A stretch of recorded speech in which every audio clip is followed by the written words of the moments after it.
अस्सलाम वालेकुम व्यूअर्स मैं मोहम्मद साकिब अब्बास आपके प्रोग्राम अक्रॉस द टेबल से। व्यूअर्स, पाकिस्तान में कॉमेडी का टैलेंट जो है वो हमेशा से बेइंतहा रहा है। पाकिस्तान ने कॉमेडी में बहुत बड़े बड़े नाम जो हैं वो प्रोड्यूस किए हैं, लेकिन पाकिस्तान में जब भी बेहतरीन कॉमेडियंस की लिस्ट बनेगी उसमें एक नाम ज़रूर आएगा और वो नाम है सलीम अलबेला साहब का। आज मुझे बड़ी खुशी है कि सलीम अलबेला साहब को हमने दावत दी और बड़े शॉर्ट नोटिस पे वो हमारे स्टूडियो में तशरीफ़ लाए हैं। सलीम भाई, आपका बहुत बहुत शुक्रिया और मैं आपको खुशामदीद कहता हूँ अक्रॉस द टेबल में। जी बहुत शुक्रिया जी, थैंक यू। आपका शो माशाल्लाह बेस्ट विशेज़ है, मेरी दुआएं अल्लाह ताला इसको कामयाब करे। आपका जो शौक़ है, पहले हमारा भी शौक़ ही होता था हर काम का शौक़ होता है, फिर वो पहले पैशन होता है, फिर प्रोफेशनल होता है बंदा, फिर प्रोफेशनल होता है।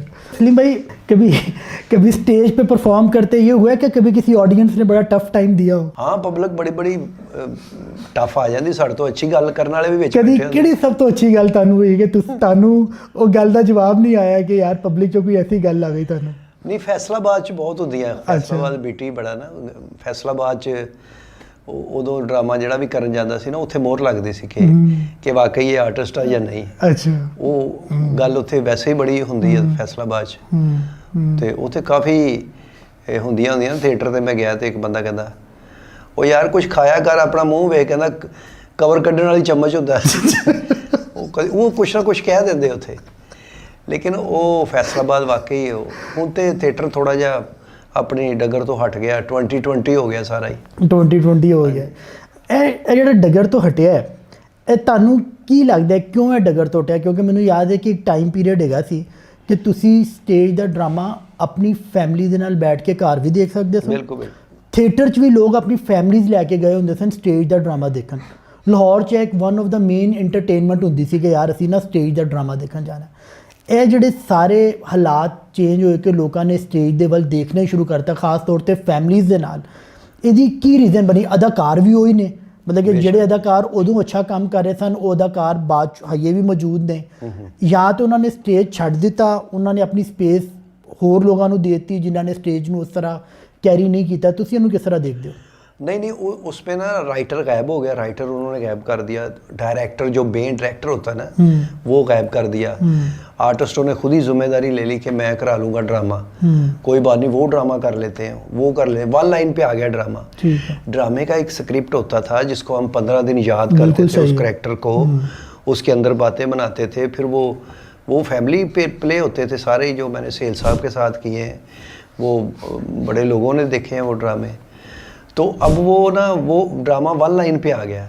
अब जुमे को ड्रामा चलना है, पहले ड्रामा भी 16 दिन का होता था, अब तो 7 दिन पे ड्रामा 7 दिन पे ड्रामा आ गया। तो वीक का ड्रामा होता है, पहले स्पेल होता था। तो अब जुमेरात को फनकार जाता है, ये क्या करना है, ये कल तुम्हारा ये रोल है जी। जो वल्गर बातें करने लगे उस पर लोगों ने तालियां बजाने शुरू कर दिया। तो जो बड़े फनकार थे उन्होंने उस वक़्त उनको ना मना नहीं किया, बल्कि सपोर्ट की उन्होंने। आप वो छोड़ के बह गए, अब वो वही काम चल रहा है, वो पीछे आने वाले उनको फॉलो कर रहे हैं। यानी स्क्रिप्ट नहीं है, वो उसने फनकार ने रोल ले लिया, जो बात उसके ज़हन में आई है उसने कर दी है। फिर वहाँ जो पहले प्रोड्यूसर होते थे ना, जो पैसा लगाते ड्रामे पे, वो ड्रामा पब्लिक को देते थे कि अच्छा ड्रामा हो। फिर बाद में आगे बिजनेसमैन, वो नहीं ड्रामा देखते भी क्या है, वो कहते हैं बुकिंग तो किया है। हाँ, उसने तो पैसा देखना, पैसा कितना बना, पैसे की बटे, पैसे की बटे। अब लड़कियों की पब्लिक है, कोई लड़की जो ड्रामे में काम कर रही है उसके 16 बंदे सामने बैठे हुए हैं, दूसरी के 14 आ रहे हैं, 13 आ रहे हैं, तो वो उनको ज़ाहिर है वो बिज़नेस दे रही हैं, तो वो उनकी तस्वीर भी बड़ी लगाएंगे, उनकी बात भी वो मानेंगे।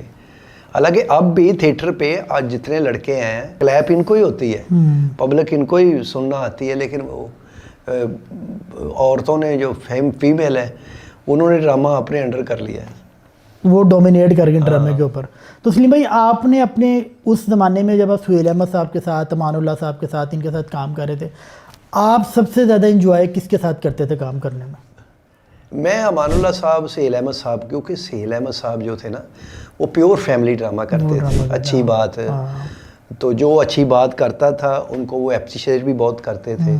उन्होंने मुझे शाबिर बबू बराल साहब, ये जितने भी बड़े बड़े नाम है, शौकी खान साहब, मैंने सबके साथ काम किया और इन्होंने मुझे दाद दी है कि बहुत अच्छे। मुस्ताना साहब के साथ मैंने बड़े ड्रामे किए हैं, तो वो कह रहे आप अच्छे फ़नकार हैं, हमारे अच्छा। थिएटर में ना एक अच्छे फनकार का इजाफा हुआ है।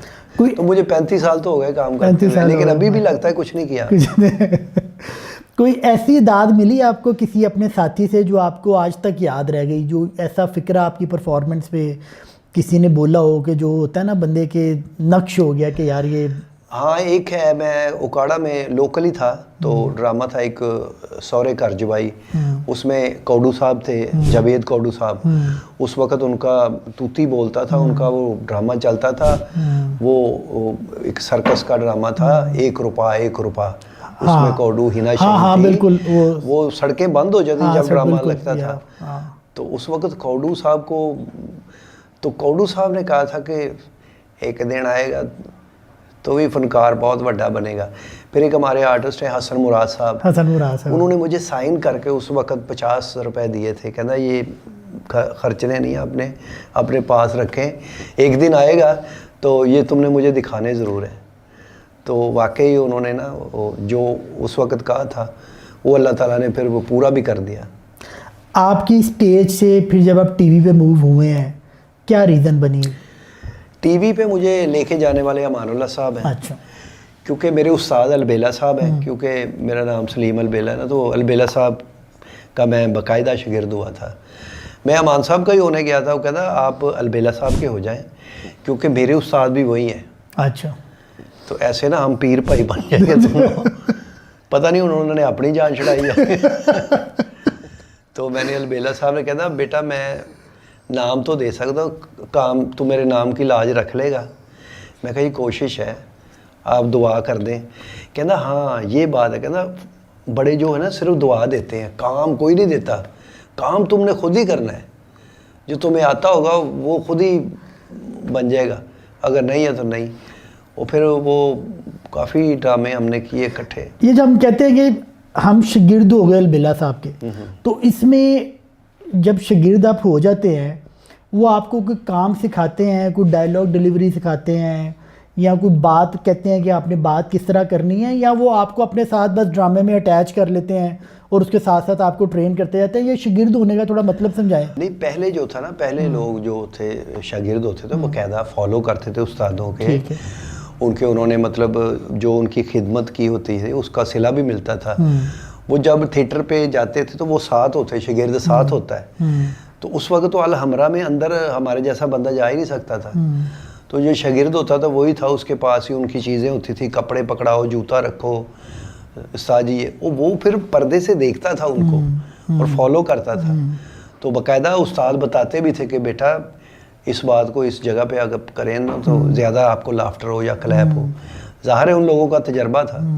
तो अब तो कुछ सीखना चाहता ही नहीं है, वो कहता मैनू आंदा है तुम छड़ दो। वो कोई सीनियर की इज्जत भी नहीं है, तो उस्तादी शागिर्दी वाला कोई तल्लु चक्कर भी नहीं है। नहीं है वा गोडियां नू हथ सारे ही लाउणगे, जो स्टेज ते जाणगे उदों गिरबान फड़ लेंगे।